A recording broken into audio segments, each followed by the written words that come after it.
Following video was originally recorded on Friday, December the 9th, 2022. And since Friday, December the 9th, 2022, this Deion Sanders story has continued to unfold in some pretty spectacular ways. Now, I bring up the fact that the following video was originally recorded 4 days ago. Today is Tuesday, December the 13th, 2022. I bring that fact up because this video is nonetheless relevant. Okay? However, I have got some interesting perspective for you all as this story continues to unfold. So be sure that you watch this video all the way through to the end, because I've got some bonus messages for you at the end of the original video, okay? So in the next shot, you're going to see me in a blue shirt. When you see me back in this orange shirt, I've got some bonus messages for you guys. And be sure to subscribe to the channel, because we're going to be staying on this Deion Sanders to Colorado University topic for the remainder of this week. And I got to tell you, Friday is going to be the kicker, because on Friday, I'm going to show you how a tiny passage of scripture may in fact tie this whole thing together. You're watching Maddie's Rap with author Matt D. Talford. Enjoy.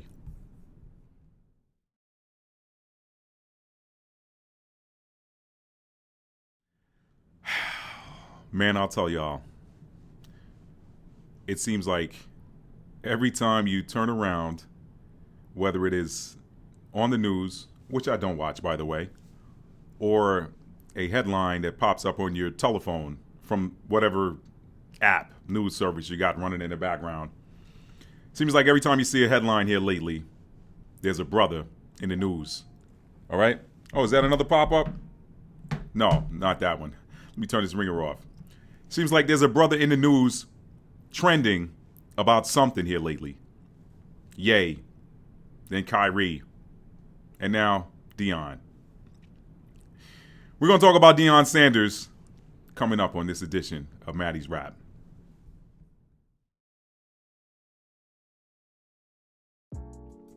Hello and welcome back to another edition of Maddie's Rap.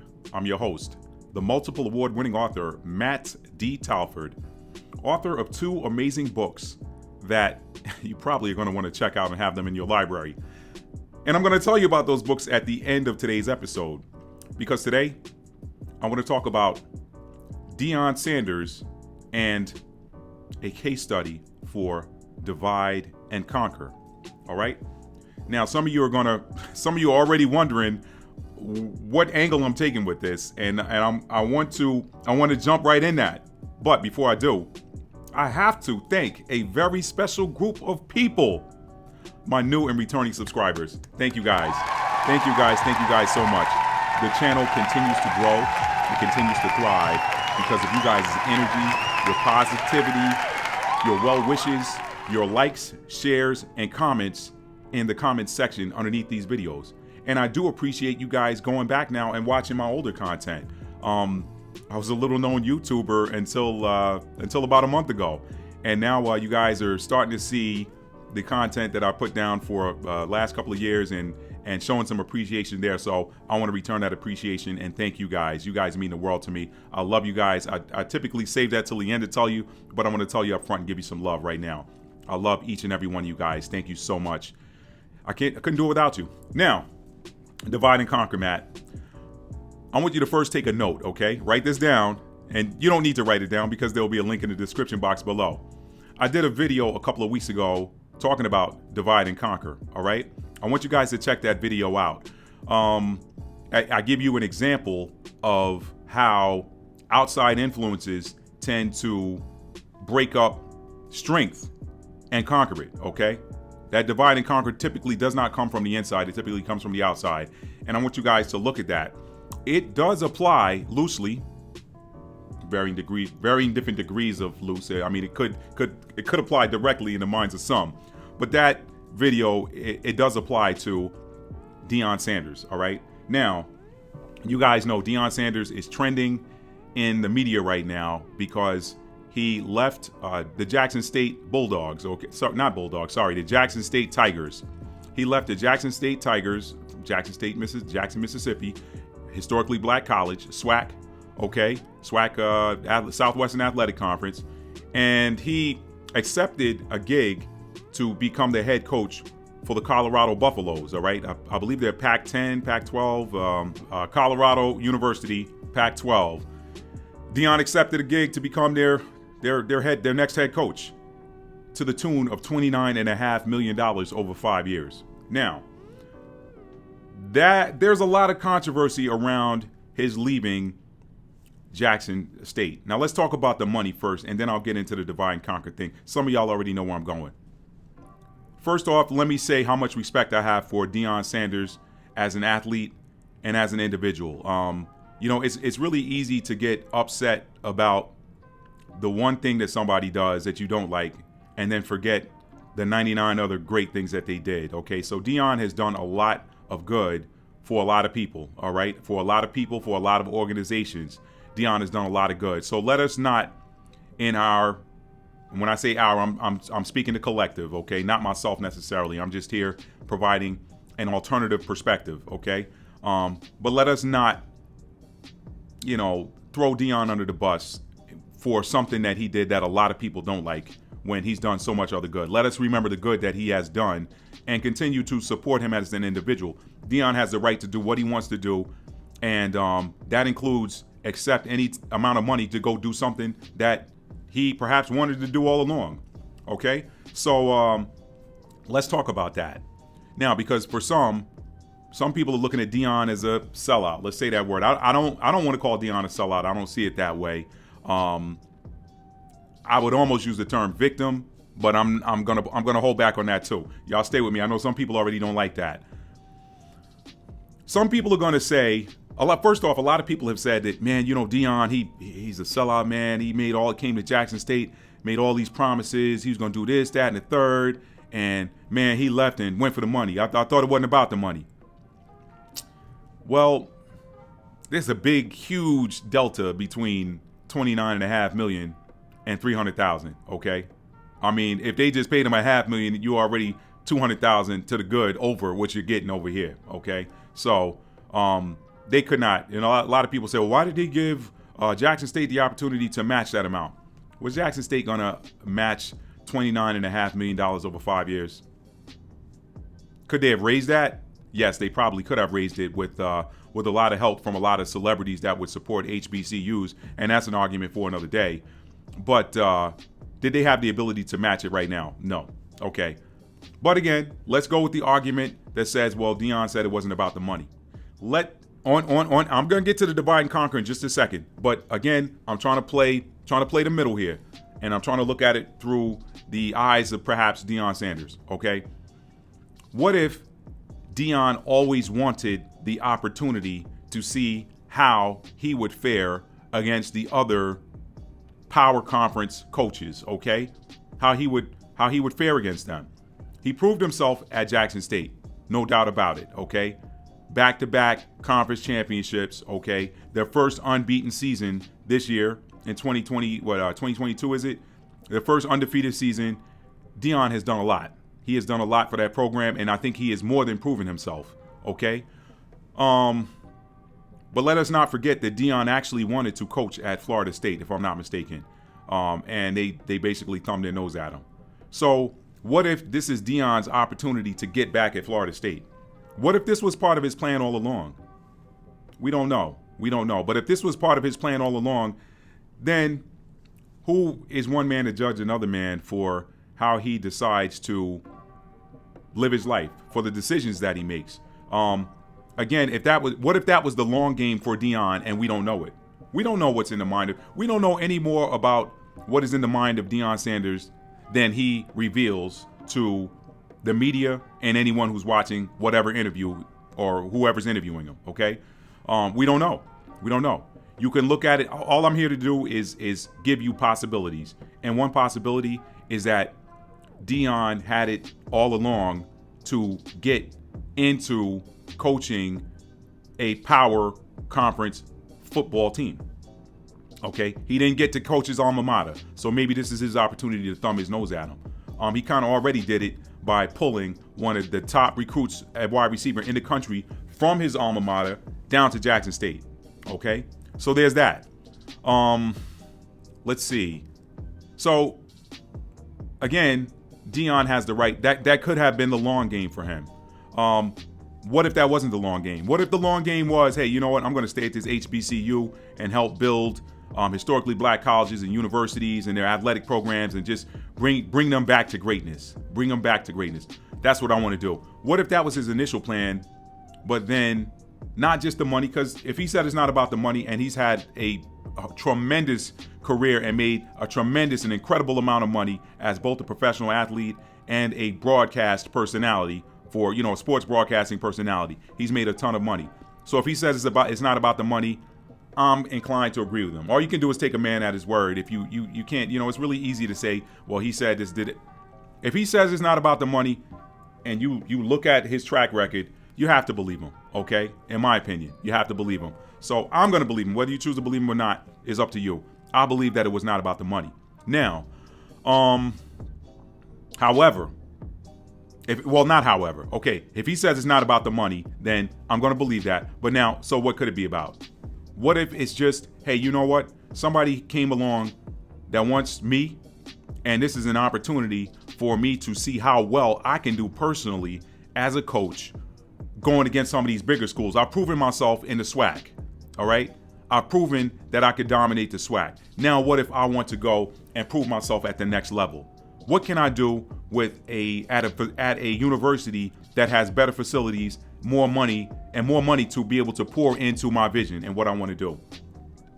There's that possibility, okay? So, can you knock a man for, wanting to see just how far he can go? Who's going to come into your house or into your living room and knock you because you left one company that you were working for to go work at another company where you've done all you can do at this company, and now this company wants to pay you, let's say, let's put it in working class terms. This company over here wants to pay you $50,000 more a year annually than you were making at this last company. Or what if they want to double your salary because they saw what you can do? They saw how you turn these different business units around. Would you turn that down? Most of us would not. So let's judge Deion by the same measure that we would judge ourselves. All right. Now, with all of that out of the way, let us talk about the other potential side of it that the media is not talking about. And, I don't know who else may be talking about it in the privacy of their homes, but I'm going to talk about it. Divide and conquer. What do you mean by that, Matt? And you guys, I want you to please, when you get an opportunity, click the link in the description box and watch my video on divide and conquer. I got a powerful example of something that happened to me in the military and how I was able to thwart it, okay? Slightly different context, but it's still very relevant to how this whole divide and conquer thing works.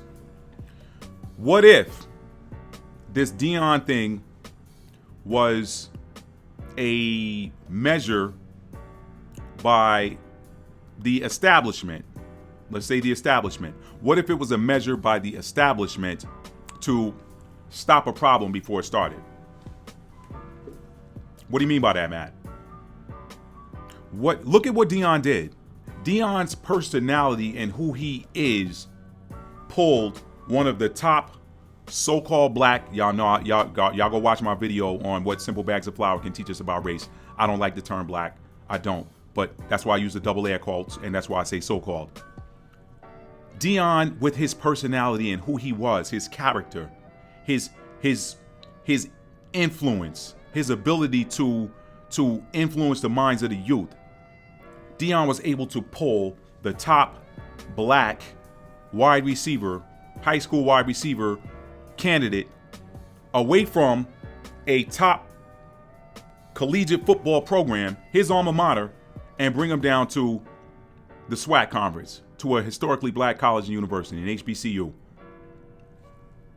Not only that, Deion, a top personality, former NFL player whom so many people love, went and got a coaching job at an HBCU and started pulling more and more of the top black athletes and bringing them into those programs and giving them something to believe in. Can you see how that would be a potential problem if other Deion level players began to do the same? What if Barry Sanders, let's talk about other retired players that probably had that same amount of influence. What if Barry Sanders decided, hey, I want to go coach down in the SWAC? What if Ray Lewis decided that he wanted to become a head coach down at an HBCU? All right.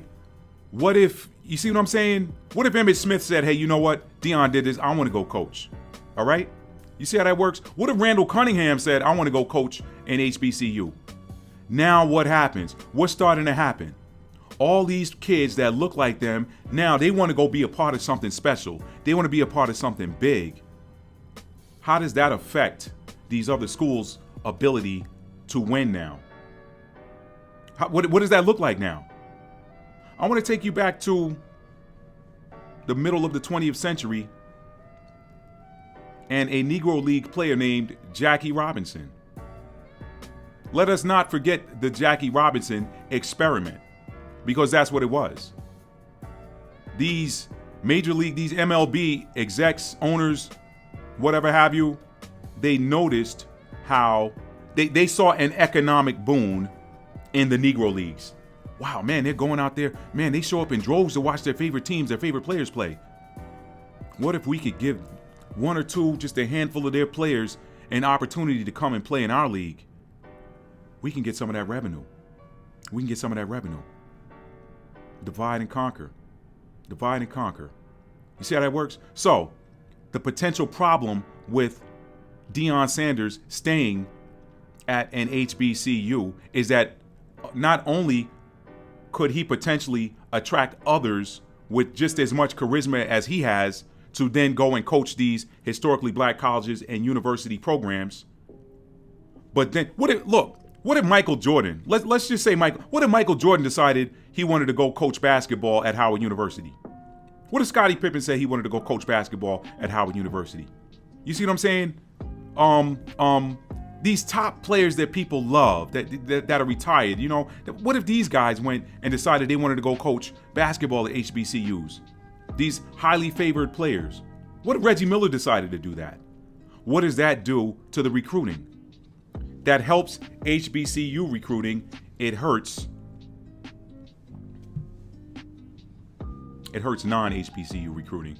All right. I don't want to get into the whole black and white thing. And I mean, maybe I'm already in it. I don't know. Certainly not the intent. I'm just here to give you another perspective on the Deion Sanders thing.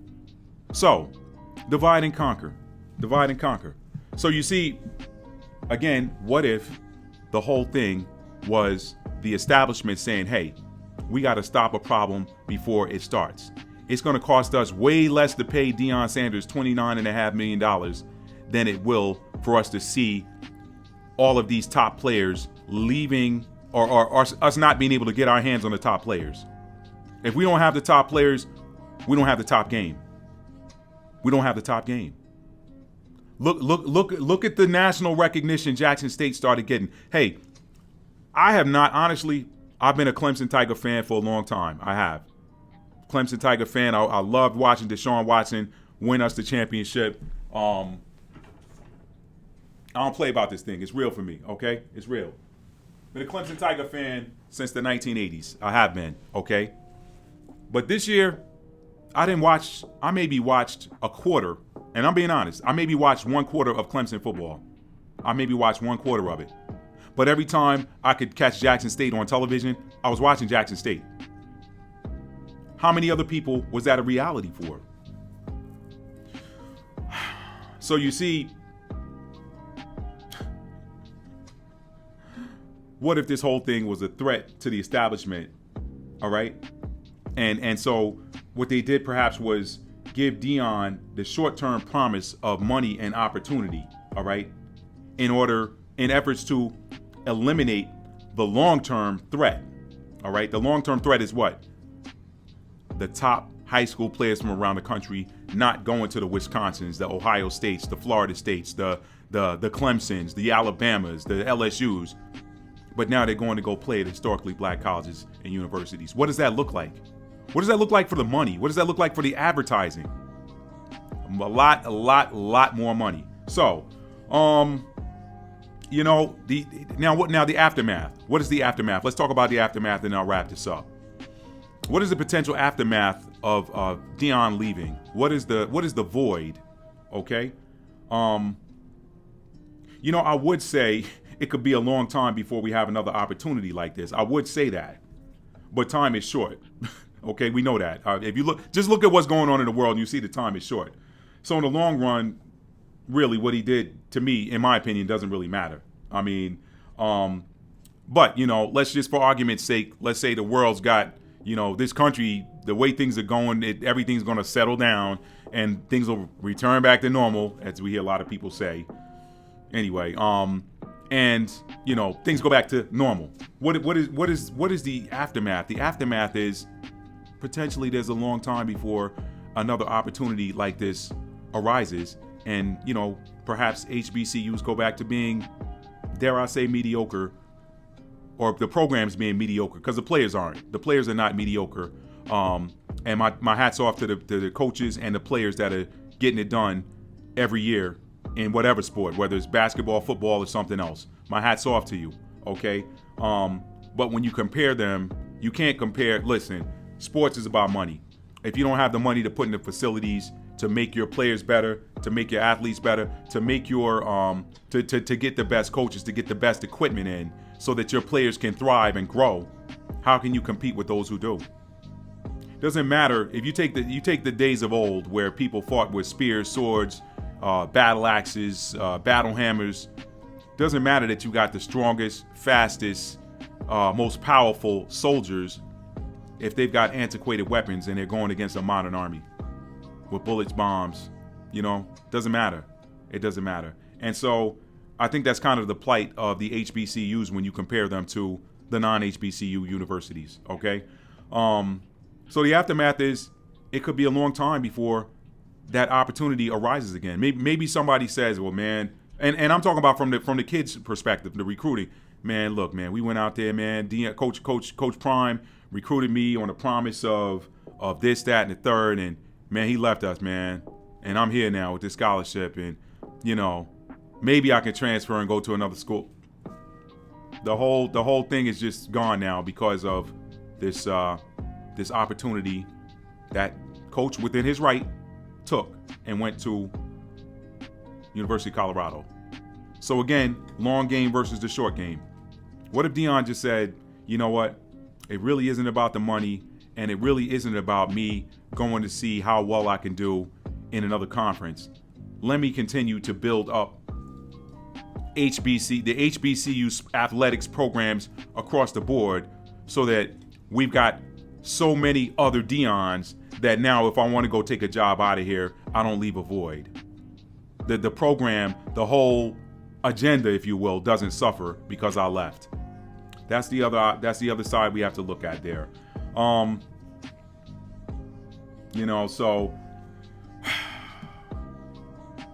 I don't know. I think, and I could talk about this being a divine test perhaps, but again, I'm not gonna go there. I mean, Deion did what, again, this could have been part of his long game all along. Maybe he wanted to get back to that level of college athletics, coaching that level of college athletics. Maybe in his mind, maybe his long-term plan was to use Jackson State as a stepping stool. What if? I don't know. I'm just saying that could be the case. And if that is the case, then nobody lured him away with money. He just carried out the next phase of his plan. Okay? If he was perhaps lured away by money, then, it's the whole divide and conquer thing. I can't call divide and conquer if that was his plan already. But if this was an attempt by the establishment to say, hey, let's stop this problem before it starts. We cannot have the top athletes going down to the HBCUs, the top, and getting these former NFL players like Deion level stardom to go down and coach these HBCUs. Let's stop a problem before it starts. So, you did that. And also, what you've also done is you've also created a situation where you're back at square one, really, because, okay, Deion made his point. He got hired by the University of Colorado. But what happens when the next Deion, the next former NFL Deion, wants to go back to his alma mater and say, hey, I want to coach here? Is he going to get welcomed with open arms because of what Deion did? Or is he going to have to follow the same path that Deion went through, which was rejection by the establishment, acceptance by the HBCU family, that is you, and then departure from the HBCU family, that is you, to get to where you wanted to be all along anyway. Different things to talk about, different things to think about. The last thing I'm going to talk about on this and then go is I want to talk about the power of names and the powerful vibrations that are carried by names. If you look at, let's give you some examples. Let's go Floyd Mayweather for an example. When Floyd Mayweather was calling him, and he tells this story, when he was calling himself Pretty Boy Floyd, he was just a good boxer, just a good fighter. But when he changed his nickname from Pretty Boy Floyd to Floyd Money Mayweather, that whole name, that whole thing carried a vibration that brought the money in. He's arguably and I don't know the numbers, that's why I say arguably, he very well could be the number one, but because I don't see the numbers, I don't have them in front of me, I will say arguably. He is arguably the biggest money-making fighter in the history of the sport. Floyd Money Mayweather. He changed his name, it carried a vibration, all right? I got a video talking about the power of the vibrations of names. I think it's titled, Should this tiny nation change its name immediately? I'll put a link to that in the description box too. Very poignant. So I gave you the Floyd Mayweather example. Now let's give you the Deion Primetime example, all right? What's his nickname? Primetime. What does Primetime suggest? What vibration does Primetime carry with it? The associated vibration with primetime. What is primetime television? Primetime television is the time when the most people are likely to watch. So when your nickname is primetime, the energy and the vibration carried with that is all eyes on me. All eyes on me. Primetime, baby. All eyes on me. So I guess there were not enough of the type of eyes that perhaps he wanted watching him with his being at an HBCU. So ultimately, with a name like Primetime, perhaps he was always destined to leave. And with that, I will wrap this episode of Maddie's Rap. Again, I'm a multiple award-winning author. 2 books, From Fear to Faith, A Survivor Story, will illustrate to you in very vivid detail how having the proper mindset can help you to achieve the impossible. How having the proper mindset can help you to overcome the absolute worst of circumstances. Everything is about mindset. I'll show you how I did it in that book, and I'll show you how you can apply that to any situation in your life. Mine was a health crisis, a wellness crisis, okay? But you can take those same steps and that same mindset, those same principles, and apply it to any area of life, okay? Personal health, wealth, relationships. Those seem to be the big 3 that everybody is concerned with that's living on the planet, okay? Health, wealth, and relationships. So you can apply that. You can apply the principles from that book to any one of those 3 and come out a winner. From Fear to Faith, A Survivor Story. Written by yours truly. And for those of you who prefer audiobooks, narrated by yours truly, okay? And then last but not least, there is Stuck in an Elevator. A tale of passion and self-discovery that takes place high above the Los Angeles skyline. The moral of the story there, never judge a book by its cover. And last but not least, for those of you in the tennis community, Captain's Mate, a practical guide for tennis captains, league players, and high school coaches. That is a book that a player of any level, from beginner to advanced, can benefit from, and it is the only book of its kind on the market. Captain's Mate, check it out. Authored by yours truly. Listen, guys, if you like this video, please give it a thumbs up. If you're new to the channel and you like this type of content, now I have to tell you, I'm typically, I don't always talk about trending topics. I don't always talk about things that are, hot in the media. I'm typically breaking down scripture and showing you how the scriptures are spiritual in nature and not religious. That is pretty much the bulk of what I do on my channel. You could just go through and look at my videos and see that. Very eye-opening videos. Very eye-opening and liberating videos. Free your mind and the rest will follow. All right? That's normally what I do. I don't always talk about trending topics, but anyway, you guys check out the rest of my videos. And again, there'll be some links in the description box below for the videos I mentioned in this video. So if you're new to the channel and you like what you see, you like what you hear, hit that subscribe button for me, all right? And be sure to turn the notification bell up to all so that you'll be notified whenever I upload new content. Last but not least, I'll end this one like I do them all. I want to tell you guys I love you. I told you that in the beginning of the video, and I love you guys so much. I love you so much. So with that, I want you to take that and spread it. Tell somebody you love them and mean it. How do you mean it? You have to show it. Love is a verb. It is a noun too. Of course, state of being. Everybody wants to be in love. Everybody wants to experience love. But when you take care of the verb, when you focus on the verb, the noun always takes care of itself.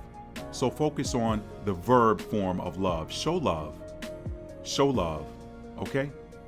And don't be afraid to receive love too. Some people are afraid to receive love. They got no problem showing it, but they're afraid to receive it. Show love, receive love, and there will be love. All right, you guys?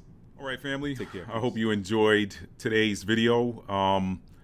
I told you to stick around to the end. I had one more segment for you, and I have to tell you, with that video having been recorded 4 days ago, new information, fresh downloads, I gotta tell you, you do not want to miss the upcoming video where I tie this all together.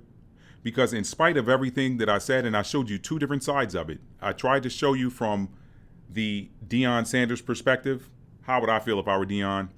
And then I tried to show you from the other perspective, what does the public think? And is this another case of divide and conquer? I made some strong points there. But I want to tell you in the final segment covering Deion Sanders that there could be a very strong case for this whole thing being divine intervention on one or two levels, all right? I'm going to break that down for you in Friday's video. So I don't know what day you're watching this, but today is Tuesday, December 13th, which means that the Friday video will be on the 16th. That is correct, 16th. So it'll be Friday, December the 16th. So just scan the videos. Again, I don't know what day you're watching this, and I don't know what I'm going to title that video. But Friday evening's video, I'm going to tie this all together. I'm going to lead out with a passage of scripture. And I'm going to tell you that this whole thing could be divine intervention. You guys should be excited about it. I'm going to throw in a little history even. So, and you guys know I'm not afraid of controversial. You know that. So stay tuned. Enjoy. Have a blessed day, afternoon, evening, whatever time you're watching this video. I love you guys. Tell somebody you love them and mean it. How do you mean it? You got to show it. Love is a verb. It is also a noun. But when we focus on the verb, the noun always takes care of itself. I love you guys. Peace.